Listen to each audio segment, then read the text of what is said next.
तो उन्हें ऐसा ना लगे कि मैंने स्टेप फेक किया है और वो मेरी पॉलिसी को रिजेक्ट कर दे। इस चीज़ का मुझे बहुत ज़्यादा डर लग रहा है। तो भाई मुझे इस एप्पल वॉच को लिए हुए हो गए पूरे 7 महीने और इस वॉच के 6 महीने के पैसे मुझे पहले से ही बैंक अकाउंट में आ चुके थे।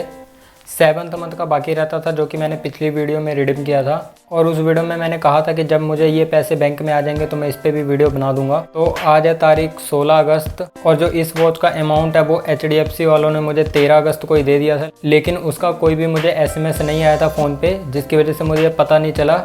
मैंने जब बैंक का अकाउंट का स्टेटमेंट चेक किया तब मुझे पता चला कि वो पैसे आ चुके हैं। डेट थी वो 13 अगस्त को मुझे पैसे आ चुके थे, लेकिन HDFC हेयर ऐप के अंदर अभी भी वो अपडेट नहीं हुआ है। वहाँ पर अभी भी प्रोसेसिंग में ही शो कर रहा है, लेकिन कोई बात नहीं, वो अपडेट हो जाएगा। तो पिछले 7 महीने के तो मुझे पैसे आ चुके हैं, अब बचे बाकी के 5 महीने। तो अब मुझे लग रहा है कि वो पैसे नहीं आएंगे मेरे। ऐसा मैं क्यों कह रहा हूँ मैं बताता हूँ। असल में ये जो मेरे हाथ में वॉच है ये है Apple watch SE 2 second generation है, सेलुलर मॉडल है। मैंने इसको 32,900 रुपये में खरीदा था इंडिया गेट्स मूविंग के टाइम पे। लेकिन असल में ये वॉच वो वाली नहीं है जो मैंने खरीदी थी, जो 7 महीने पहले खरीदी थी, क्योंकि वो जो मैंने खरीदी थी वो हो चुकी है ख़राब। और ये मेरी वॉच है न्यू, जिसको मैंने 10 दिन पहले लिया है। 10 दिन पहले मैंने इसकी अनबॉक्सिंग की है। पूरा ये न्यू वॉच है। इसकी बैटरी हेल्थ भी 100% है, क्योंकि न्यू वॉच है। हुआ क्या वो मैं आपको डिटेल में बताता हूँ। असल में जो मेरी पुरानी वाली वॉच थी उसमें स्टेप काउंट नहीं हो रहे और ना ही हार्ट रेट वगैरह काउंट हो रहा था। तो मैंने एप्पल सपोर्ट पे जाके उनसे हेल्प ली। तो उन्होंने मुझे एक सर्विस सेंटर पे भेजा, जहाँ पर जाके मैंने अपनी पुरानी वाली वॉच को दिखाया। तो उन्होंने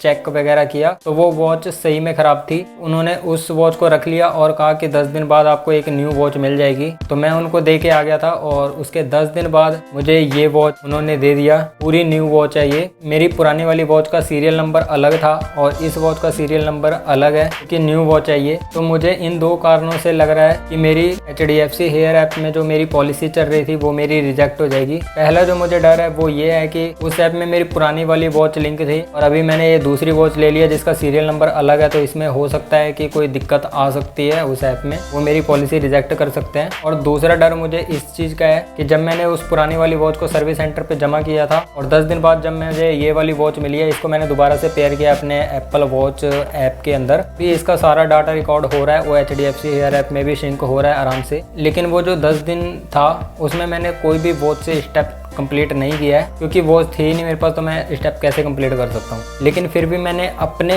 तसल्ली के लिए फ़ोन से स्टेप कंप्लीट किए थे और किए नहीं थे। मैंने पहले ही बताया था कि मेरा जो वर्किंग रूटीन है वो बहुत ज़्यादा बिजी है, जिसकी वजह से मेरे स्टेप जो हैं अपने आप कंप्लीट हो जाते हैं, डेली के 15,000।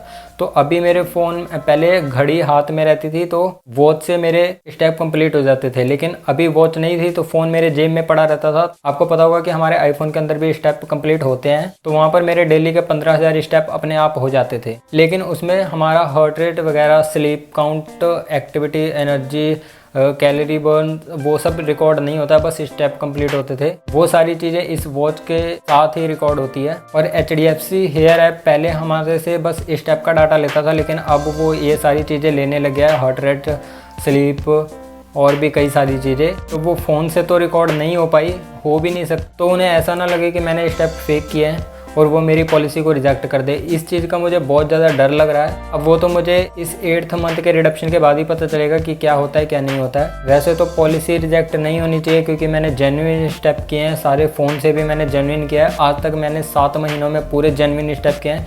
मेरे 7th मंथ के रिडक्शन में कोई दिक्कत नहीं आई। अभी तक मेरा एक बार भी पॉलिसी रिजेक्ट नहीं हुआ है। 1st मंथ में भी जब सबका रिजेक्ट हो रहा था तब भी मेरा नहीं हुआ है। और मैं हर मंथ में पूरे डेली के 4-4 पॉइंट कलेक्ट करता हूँ। डेली का 15,000 स्टेप मैं कंप्लीट कर देता हूँ। अभी तक मैंने एक भी दिन मिस नहीं किया जिस दिन मैंने 15,000 स्टेप कंप्लीट ना किए हो। मैंने तो 20,000 स्टेप भी किए हैं और इन 10 दिनों में भी मैंने फ़ोन से कंप्लीट कर लिया है, क्योंकि मैं पूरे जेन्युइन तरीके से स्टेप कंप्लीट कर रहा था। लेकिन अब इसमें मेरी गलती नहीं है, उनकी भी गलती नहीं है। लेकिन क्या करें, ये इलेक्ट्रॉनिक आइटम है और इसका कोई भरोसा नहीं होता, कभी भी ख़राब हो जाता है। लेकिन यार मेरी पॉलिसी रिजेक्ट करोगे तो उसमें मेरा नुकसान हो जाएगा। अब वो तो भाई बाद में ही पता चलेगा। वैसे होना नहीं चाहिए, पर मुझे डर लग रहा है कि हो ना जाए। अब देखते हैं अब ये वॉच कैसे ख़राब हुई, इस पर मैं डिटेल में वीडियो, इसकी नेक्स्ट वीडियो बना दूंगा। आप वो जाके देख लेना एक बार, क्योंकि ये वीडियो लंबी हो जाएगी अगर मैं इसमें बताने लग गया तो बस इस वीडियो में इतना ही था। मिलते हैं अगली वीडियो में।